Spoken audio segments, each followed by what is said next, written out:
चुंबकीय क्षेत्र रेखाएं बनानी है या बतानी है कैसी होती है और किसकी? धारावाही तार की। छड़ चुंबक की हम पिछली कक्षा में कर चुके हैं।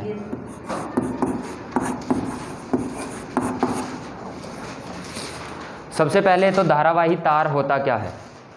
तो एक ऐसा वायर या एक धातु का तार जिसके अंदर से विद्युत धारा चल रही हो या विद्युत धारा प्रवाहित हो रही हो या विद्युत धारा जा रही हो, उसे ही हम क्या कहते हैं? धारावाही तार। क्लियर है? और 12वें चैप्टर में हम इसका प्रतीक भी पढ़ चुके हैं। कुछ कुछ ऐसा होता है, एक लाइन सीधी। ये क्या है? एक वायर है, एक तार है। ठीक है, अभी इसके अंदर से विद्युत धारा नहीं जा रही है, अभी सिंपल ये तार है। विद्युत धारा कब जा रही होगी? जब हम इसके ऊपर एक एरो लगाएंगे और नीचे लिख देंगे आई। अब इसके अंदर से विद्युत धारा जा रही है। किस दिशा में जा रही है? तो इस तरफ से इस तरफ जा रही है। क्लियर है ना? यानी कि लेफ्ट से राइट की तरफ जा रही है। विद्युत धारा आपको पता है कब चलती है? जब कोई बैटरी इसके साथ जुड़ी हुई हो। इसके बिना विद्युत धारा नहीं चलती है। क्या ये बात सही है? ठीक है। अब सिर्फ बैटरी और तार से बात नहीं बनेगी, हमें एक स्विच भी लगाना होगा। ठीक है, एक बल्ब भी लगाना होगा। वो मान लेते हैं हमने लगा ही रखा है पहले से। ठीक है, वोल्ट मीटर भी लगाना पड़ेगा, एमीटर भी लगाना पड़ेगा। ठीक है, ये सारी की सारे परिपथ के अवयव हैं और ये लगाने ही पड़ेंगे, इसके बिना परिपथ नहीं बनेगा। ठीक है, लेकिन हमें अभी उनको नहीं लगाना। वो हमें पता है कि हाँ इसके अंदर वो लगे हुए हैं, उसी से ये परिपथ बना है। हमें किसका काम करना है? हमें एक धारावाही तार लेना है और उसकी चुंबकीय क्षेत्र रेखाएं पता करनी है। क्लियर है? चुंबकीय क्षेत्र रेखाएं किसी भी चुंबक के चारों ओर काल्पनिक रेखा है जो हमें चुंबकीय क्षेत्र की दिशा बताती है। क्लियर है? अब इसकी चुंबकीय क्षेत्र रेखाएं कैसे पता करते हैं? तो इसके लिए एक छोटा सा एक्सपेरिमेंट सेटअप करते हैं हम। कैसे सेटअप करते हैं? तो एक ऐसा कागज़ या ऐसी चीज़ लेते हैं, उसके अंदर से एक वायर इसके बीच में से ऐसे आर पार कर देते हैं ऐसे। ठीक है, और उसके बाद आपको पता है कि अगर चुंबक बनेगी तो वो चुंबक लोहे को आकर्षित करेगी, है ना। फिर इसके ऊपर हम लोहे का पाउडर, आयरन पाउडर या लोहे का चूर्ण इसके ऊपर छितरा देते हैं। क्लियर है? ऐसे हमने एक कार्डबोर्ड बनाया है। ठीक है, ये मैंने तिरछा क्यों बनाया? ये ऐसे रखा हुआ है, यूं समझ लो। ठीक है ना। इसके बीच से, बिल्कुल बीच से एक तार आर पार कर दी है हमने। ये क्या है? वायर है एक।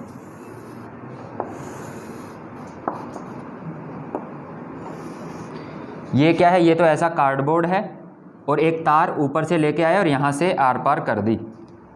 इतना क्लियर है सबको? अब इसके अंदर से हमें विद्युत धारा गुजारनी है। अगर विद्युत धारा गुजारनी है तो एक बैटरी इसके साथ लगानी पड़ेगी कि नहीं?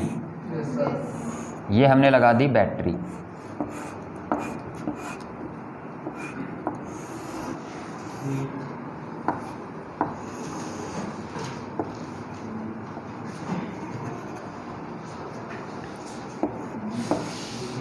विद्युत धारा की दिशा कौन सी होगी बताना ज़रा। अगर मैं ये स्विच यहाँ से बंद कर दूँ तो प्लस से माइनस होगी, यानी इस तरफ से, और इधर से आएगी, यानी इस तार के अंदर धारा की दिशा कौन सी होगी? ये। ठीक है, एक चीज़ ध्यान रखना, जब भी आप कोई भी धारावाही तार हो, किसी भी आकृति, किसी भी शेप का हो, आपको अगर उसकी चुंबकीय क्षेत्र रेखाएं पता करनी है तो सबसे पहले किसकी पता होनी चाहिए? दिशा। विद्युत धारा की दिशा आपको पता होनी चाहिए, उसी से आप पता कर पाओगे कि उसकी चुंबकीय क्षेत्र रेखाएं कैसी और किस दिशा में होंगी। क्लियर है ना। अब इसके ऊपर हमने क्या है? ऐसा पाउडर, कौन सा पाउडर? आयरन पाउडर या लोहे का चूर्ण इसके ऊपर ऐसे छितरा दिया है। ठीक है, यानी कि ये ऐसा है। क्लियर है? जब इसके अंदर से ये विद्युत धारा जाती है तो ये लोहे का पाउडर है ना, ये एक स्पेशल आकृति, स्पेसिफिक आकृति या शेप ले लेता है। कौन सी शेप ले लेता है? तो ये वाला पाउडर है ना, ये कुछ कुछ ऐसा हो जाता है। पहले तो हमने सीधा अपने मर्जी से पाउडर इसके ऊपर डाल दिया। जब इसके अंदर से विद्युत धारा जाती है ना तो ये पाउडर कुछ कुछ ऐसा हो जाता है, एक स्पेसिफिक जगह पे इकट्ठा हो जाता है ऐसा। ठीक है, फिर कुछ यहाँ पे इकट्ठा हो जाता है,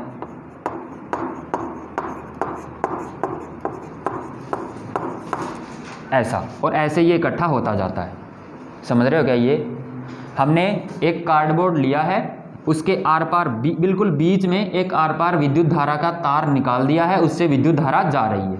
ठीक है, इसके ऊपर लोहे का पाउडर हमने चित्रा दिया है। किसके ऊपर? ये जो कार्डबोर्ड ऐसा लिया था उसके ऊपर। क्लियर है? अब जब इसके अंदर से विद्युत धारा जा रही है तो ये जो लोहे का पाउडर है ना, ये ऐसी आकृति यानी कुछ गोल वृत्त या सर्कल के रूप में इकट्ठा हो जाता है। लोहे को ऐसा इकट्ठा करने के लिए किसी ने तो बल लगाया तभी तो ऐसा इकट्ठा हुआ। ठीक है ना? या तो हम अपने हाथ से करें ऐसे इकट्ठा, तब हो सकता है, या फिर इस तार ने कुछ ना कुछ अपना खेल दिखाया होगा, उसकी वजह से ये इकट्ठा हुआ। क्लियर है ना? अब यहाँ पे इकट्ठा हुआ, इसका मतलब यहाँ पे कुछ ना कुछ बल है, तभी यहाँ पे जाके इकट्ठा हुआ है। ऐसे यहाँ पे इकट्ठा हुआ है, मतलब यहाँ पे कुछ ना कुछ बल है। क्लियर है? अब आपको पता है कि इस चैप्टर के अंदर हम पढ़ रहे हैं कि किसी भी पदार्थ के अंदर से अगर विद्युत धारा जा रही है तो उसके चारों ओर चुंबक बनती ही बनती है। क्लियर है? तो इस तार के चारों ओर भी चुंबक बनी है, उसी चुंबक की वजह से ये लोहे का पाउडर ऐसे गोल आकृति में इकट्ठा हो गया है। क्लियर है? अब हम जो चुंबकीय क्षेत्र रेखाएं खींचते हैं वो भी तो इस चुंबकीय बल को निरूपित करने के लिए खींचते हैं। जैसे कि मान लो ये जो चुंबक थी अपनी, इसके लिए जो हमने ऐसे चुंबकीय क्षेत्र रेखाएं खींची थी तो ये यहाँ क्या बता रही थी? चुंबकीय बल ही तो बता रही थी। चुंबकीय क्षेत्र बता रही है मतलब चुंबकीय बल बता रही है। क्लियर है? तो इसी का मतलब ये जो है ये भी तो हमें चुंबकीय बल बता रहे हैं। इसका मतलब ये क्या होनी चाहिए? ये चुंबकीय क्षेत्र रेखाएं होनी चाहिए। क्लियर है? ऐसे ही एक चुंबकीय क्षेत्र रेखाएं कुछ ऐसी, एक और चुंबकीय क्षेत्र रेखाएं कुछ ऐसी बनेगी, ऐसी। ये आकृति कैसी है चुंबकीय क्षेत्र रेखाओं की? गोल। और एक धारावाही तार है ना, उसकी चुंबकीय क्षेत्र रेखाएं एक गोल आकृति या एक वृत्त बनाती है। ठीक है? इस वृत्त का केंद्र भी यही है, इस दूसरे केंद्र का वृत्त भी यही, दूसरे वृत्त का केंद्र भी यही है, तीसरे का भी यही है। ऐसे वृत्त जिनका केंद्र एक हो उन्हें क्या कहते हैं? सकेंद्री वृत्त, है ना? तो ये वाली जो चुंबकीय क्षेत्र रेखाएं हैं जो एक तार के चारों ओर है, ये कैसे वृत्त बनाती है? सकेंद्री वृत्त बनाती है, यानी जिनका केंद्र है वो एक है। क्लियर है? तो हमने ये चुंबकीय क्षेत्र रेखाएं खींच ली, किसकी मदद से खींची? तो यहाँ पे एक कार्डबोर्ड लगा के उसके ऊपर आयरन पाउडर डाल के। क्लियर है? क्योंकि आयरन पाउडर है उसको चुंबक अपनी तरफ खींचता है, अट्रैक्ट करता है, और वो एक स्पेसिफिक फॉर्म में इकट्ठा हो रहा है, तो हमने उसी को कह दिया कि यहीं पे चुंबकीय क्षेत्र रेखाएं हैं। क्लियर है? और वो ऐसे गोल शेप में इकट्ठा हो रहा है। समझ रहे हो इतना सारे? इसका मतलब ये हुआ कि एक धारावाही तार है, उसके चारों ओर चुंबकीय क्षेत्र रेखाएं हैं, वो कैसी होती है? गोल होती है। ठीक है? और सेकेंडरी वृत्त बनाती होती है। समझ रहे हो इतना? अब यहाँ पे जो ये वाली चुंबकीय क्षेत्र रेखाएं, यहाँ पे अगर मान लो N है और यहाँ S है, तो इसकी दिशा कैसी थी? N से S की तरफ। ठीक है? ऐसी ही थी। अब इनकी भी दिशा पता करनी है। इनकी दिशा कहाँ होगी? कोई एरो नहीं लगा अभी तक। क्लियर है? तो हमें इनकी दिशा नहीं पता है अभी तक। इनकी अगर किसी भी धारावाही तार से, किसी भी तार से विद्युत धारा जा रही है और उसके चुंबकीय क्षेत्र रेखाओं की अगर हमें दिशा पता करनी है तो उसके लिए हमारे पास एक रूल है, एक नियम है जिससे हम ये पता कर सकते हैं, और ये नियम है दक्षिण हस्त अंगुष्ठ नियम, हिंदी में इसको बोलते हैं, और इंग्लिश में इसको बोलते हैं right hand thumb rule. Right hand thumb rule या दाहिने हाथ का नियम या दक्षिण हस्त अंगुष्ठ नियम। ठीक है? उस नियम से हम क्या पता करते हैं? तो उस नियम से किसी भी विद्युत धारा प्रवाहित तार के चारों ओर जो चुंबकीय क्षेत्र होगा, उस चुंबकीय क्षेत्र की या चुंबकीय क्षेत्र रेखाओं की दिशा पता करने के लिए हम इस नियम का प्रयोग करेंगे। क्लियर है? राइट हैंड, लो अपना राइट हैंड कौन सा है? ये वाला है। क्लियर है? इस राइट हैंड का थंब, ये वाला थंब, इससे हम इसकी दिशा पता करेंगे। कैसे पता करेंगे? तो वो ऐसे कि ये जो थंब है ना, इस थंब को इस विद्युत धारा की दिशा में रखो। कैसे रखेंगे? तो ये रहा, विद्युत धारा की दिशा में है अंगूठा। ठीक है? ये उंगली अभी सीधी है, ये विद्युत धारा की दिशा में मेरा अंगूठा है, और ये उंगली किस तरफ मुड़ रही है? ऐसे मुड़ रही है। क्लियर है? इसका मतलब यहाँ जो है ये वाले, इनको कैसे घूमना चाहिए? ऐसे घूमना चाहिए। ठीक है? ऊपर वाली इसको भी कैसे घूमना चाहिए, ऐसे घूमना चाहिए, इसको भी कैसे घूमना चाहिए, ऐसे। समझ में आ रहा है कि नहीं? मैंने अंगूठे को किस दिशा में रखा, इसकी दिशा में, ऐसे। क्लियर है? नीचे की ओर है अंगूठा और फिर इसको ऐसे घुमाया। ये जो उंगली जिस तरफ घूमेगी ना उसी तरफ चुंबकीय क्षेत्र की दिशा होगी। अब देखो ये ऐसे घूम रही है तो इसका मतलब ऐसे हो जाएगा, ऐसे ऐसे। क्लियर है? अगर मैं अब 1 मिनट के लिए ये विद्युत धारा की दिशा है, इसको ऐसे कर देता हूँ ऊपर की ओर, तो अंगूठा कैसे रखेंगे, ऐसे रखेंगे ऊपर की ओर। अब ये कैसे मुड़ रहा है, ऐसे मुड़ रहा है। क्लियर है? ऐसे मुड़ रहा है मतलब ये ऊपर की ओर हो जाएगी। क्या ये बात समझ रहे हो सारे? ऐसे इस राइट हैंड थंब रूल का हम यूज़ करते हैं और चुंबकीय क्षेत्र रेखाओं की दिशा पता कर लेते हैं।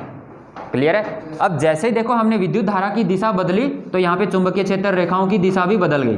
क्लियर है ना? इसका मतलब हमें जब चुंबकीय क्षेत्र रेखाओं की दिशा पता करनी होती है तो तब क्या दिमाग में अच्छे से रखना होता है, विद्युत धारा की दिशा दिमाग में रखनी होती है कि वो किधर से किधर जा रही है। क्या ये चीज़ समझ रहे हो सारे? क्लियर हुई ये? सबसे पहली चीज़ कि एक धारावाही तार के चारों ओर जो चुंबकीय क्षेत्र रेखाएं होती हैं वो कैसी होती है, सेकेंडरी वृत्त होती है। ठीक है? या फिर गोल होती है। इतना क्लियर है? फिर उसकी दिशा हम किस नियम से पता करते हैं, चुंबकीय क्षेत्र रेखाओं की दिशा किस नियम से पता करते हैं, राइट हैंड थंब रूल से। कैसे पता करते हैं, तो हमारा अंगूठा है वो विद्युत धारा की दिशा में रखते हैं और फिर हमारी जो उंगलियां जिस तरफ मुड़ रही होती है वही क्या होती है, चुंबकीय क्षेत्र की दिशा होती है। क्या ये चीज़ सबको समझ में आई? क्या क्लियर है? अब इसके बाद इतनी चीज़ आने के बाद हम ये देखते हैं कि ये जो तार है इसके चारों ओर चुंबकीय क्षेत्र है, इतना हमें पता है। क्लियर है? अब ये चुंबकीय क्षेत्र है कि किस बात पे निर्भर करता है, यानी कि कब ज़्यादा होगा, कब कम होगा, कहाँ ज़्यादा होगा, कहाँ कम होगा। तो एक चीज़ तो आप मुझे बता सकते हो, एक ये बिंदु है, एक ये बिंदु है, ये ए बिंदु है, ये बी बिंदु है। कौन से बिंदु पे चुंबकीय क्षेत्र ज़्यादा हो? ए बिंदु पे। क्यों? क्योंकि ए बिंदु इसके नज़दीक है। क्लियर है? यानी कि जितना डिस्टेंस, जितनी दूरी कम होगी उतना ही चुंबकीय क्षेत्र ज़्यादा होगा, यानी दूरी कम, चुंबकीय क्षेत्र ज़्यादा। इतना समझ में आया सबको? अब दूसरी एक और चीज़ भी हम देखते हैं, जब हम इसके अंदर से ये विद्युत धारा बढ़ा देते हैं, यानी कि विद्युत धारा पहले 1 एम्पियर जा रही थी। एम्पियर पता है ना किसका मात्रक है? धारा का मात्रक है। पहले विद्युत धारा 1 एम्पियर जा रही थी, इस तार से 1 एम्पियर विद्युत धारा जा रही थी। थोड़ी देर के बाद हमने इसकी मात्रा बढ़ा दी और कर दी 2 एम्पियर।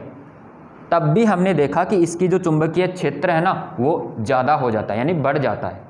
तो जैसे जैसे हम विद्युत धारा बढ़ाते जाते हैं चुंबकीय क्षेत्र भी बढ़ता है। क्लियर है? तो एक को बढ़ाने से तो चुंबकीय क्षेत्र बढ़ रहा है और एक को बढ़ाने से चुंबकीय क्षेत्र कम हो रहा है। किसको बढ़ाने से चुंबकीय क्षेत्र बढ़ेगा? विद्युत धारा को। किसको बढ़ाने से चुंबकीय क्षेत्र कम हो जाएगा? तक हमने क्या किया? यहाँ तक हमने किया कि एक धारावाही तार है, उससे विद्युत धारा जा रही है, तो हम उसकी चुंबकीय क्षेत्र रेखाएं कैसे खींचते हैं, उनकी दिशा कैसे होती है, और चुंबकीय क्षेत्र किसी भी धारावाही तार के चारों ओर चुंबकीय क्षेत्र किन किन बातों पे निर्भर करता है। तो 2 बातों पे निर्भर करता है। एक तो ये कि आप उस तार से कितने दूर हो। मान लो यही तार है, इससे इतने दूर हो या इतने दूर हो। अगर इतने दूर हो तो चुंबकीय क्षेत्र, अगर और दूर चले गए तो चुंबकीय क्षेत्र कम। क्लियर है? ये तो है कि अगर आप दूरी बढ़ा रहे हो तो चुंबकीय क्षेत्र कम होता जाता है। ठीक है? और अगर आपने इसी तार के अंदर से विद्युत धारा, दूरी बिल्कुल उतनी है, दूरी आपने नहीं बदली, लेकिन विद्युत धारा कम या ज़्यादा कर रहे हो। अगर विद्युत धारा आपने ज़्यादा कर दी तो चुंबकीय क्षेत्र ज़्यादा हो जाएगा, अगर विद्युत धारा कम कर दी तो चुंबकीय क्षेत्र कम हो जाएगा। बस 10th क्लास में आपको इतना ही पढ़ना है। जब आप +2 क्लास में चले जाओगे तो आपको इतना तो पता है कि दूरी बढ़ाने से विद्युत जो चुंबकीय क्षेत्र है वो कम होता है, इतना तो आपको अभी पता है। जब आप 12th क्लास में चले जाओगे तो कितना कम होगा, क्वांटिटी कितनी होगी, फॉर्मूला क्या होगा, चुंबकीय क्षेत्र रेखाएं खींचिए तथा उसके गुण लिखिए।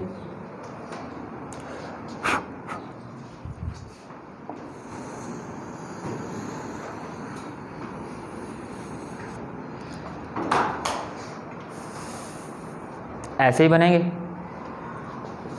ये इसका कुछ लॉजिक समझ रहे हो क्या? ये तार है ना, ये इसके नीचे से निकली हुई, इतना तो सबको पता है ना। एक और चीज़ क्या कि ये देखो, ये जो मैंने ये खींची है, ये क्या है, चुंबकीय क्षेत्र रेखाएं हैं। क्लियर है। ये इनका केंद्र कहाँ है, यहाँ है। इतना सबको क्लियर है। एक चीज़ और ध्यान रखना कि ये इधर है ना, ये तो है आगे की ओर, यहाँ जो मैंने नहीं बनाई है ये तार के पीछे की ओर है। ये तार कुछ ऐसा है, ठीक है, इसके चारों ओर ऐसे गोल घूम रही है ये, ठीक है ना, ऐसे गोल घूम रही है। इसका मतलब यहाँ वाली तो आपको दिख रही है, पीछे वाली वो नहीं दिख रही है, इसीलिए मैंने यहाँ पे नहीं बनाई। ये तार के पीछे है। क्लियर है। अगर इतनी चीज़ आपको क्लियर हो गई ना, तो जब आप राइट हैंड थंब रूल लगाओगे इसके ऊपर तो वो आसानी से लगेगा, उससे आपको एरो लगाना आसान हो जाएगा। देखो अब इसका हमने चुंबकीय क्षेत्र रेखाएं खींच दी है। अब तक ये चुंबकीय क्षेत्र रेखाएं नहीं बनी है, क्योंकि चुंबकीय क्षेत्र रेखाएं हमें चुंबकीय क्षेत्र की दिशा बताती है। अभी हमने इसके ऊपर एरो नहीं लगाया, इसका मतलब इस दिशा हमें नहीं बताई है। क्लियर है। अब राइट हैंड थंब रूल लगाओ। ये राइट हैंड, ये रहा नीचे की ओर। अब देखो हमारा हाथ कैसे घूम रहा है, ऐसे। तार यहाँ है ना, ये ऐसे है, मतलब ऐसे ऐसे घूमेंगी। क्लियर है। यानी जो ये बाहर वाली, ये तो यहाँ पे तो बाहर वाली साइड, यहाँ है अंदर जहाँ नहीं दिख रही है, बाहर वाली साइड पे कैसी एरो लग जाएगी, ऐसी।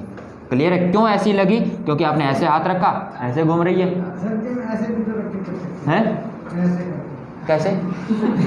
ऐसे, हाँ ऐसे कर ले, जैसे आपको अच्छा लग रहा है। लेकिन ये अंगूठा किस दिशा में होना चाहिए, विद्युत धारा की दिशा में। ये नहीं कि सर ऐसे कर लें, ऐसे आसानी से मुड़ रहा है। ये अंगूठा कहाँ होना चाहिए, विद्युत धारा का। वो तो ऐसे कर चाहे ऐसे कर, उससे कोई फर्क नहीं पड़ता, क्योंकि ये तो ऐसे ही घूमेगी। देख अब भी ऐसे ही घूम रही है, अब भी ऐसे ही घूम रही है। ठीक है। जब इतनी चीज़ें करोगे तब जाके आपका ये डायग्राम कंप्लीट होगा। दो चीज़ हर डायग्राम के अंदर इंपॉर्टेंट होगी। एक ये कि विद्युत धारा की दिशा क्या होगी, ये वाली। ठीक है। इस विद्युत धारा की दिशा से आपने क्या पता की है, चुंबकीय क्षेत्र की दिशा। नियम कौन सा लगाया है, राइट हैंड थंब रूल। लगाना कैसे है, क्या समझ में आया क्या? ठीक है। ये डायग्राम, अब इसके बाद इसके बारे में थोड़ा सा लिखिए। जैसे ऐसे पूछा जा सकता है कि एक तार के अंदर से विद्युत धारा जा रही है, ठीक है, और गलती से बैटरी है वो, उसका प्लस है वो माइनस से जुड़ गया, माइनस है वो प्लस से जुड़ गया। ठीक है। पहले जो विद्युत धारा जा रही थी वो तो ठीक था, लेकिन गलती से क्या हुआ, प्लस है वो माइनस पे जुड़ गया और माइनस है वो प्लस पे जुड़ गया। क्या चुंबकीय क्षेत्र के ऊपर कुछ प्रभाव पड़ेगा क्या? क्यों? किसकी दिशा चेंज होगी, विद्युत धारा की। ठीक है ना। तो ये दिमाग में अच्छे से बिठा के रखना है कि एक धारावाही तार के चारों ओर जो चुंबकीय क्षेत्र है वो तब तक रहेगा जब तक उसके अंदर विद्युत धारा है। अगर विद्युत धारा जीरो तो चुंबकीय क्षेत्र भी जीरो। क्लियर है। दूसरी चीज़, अगर आपने विद्युत धारा की दिशा बदल दी तो चुंबकीय क्षेत्र की दिशा भी बदल जाएगी। अगर आपने विद्युत धारा को बढ़ा दिया तो चुंबकीय क्षेत्र भी बढ़ जाएगा। क्लियर है। और अगर दूरी बढ़ा दी या दूरी बदल दी तो चुंबकीय क्षेत्र। क्लियर है। उसको हम एक अलग क्वेश्चन में लिख लेते हैं।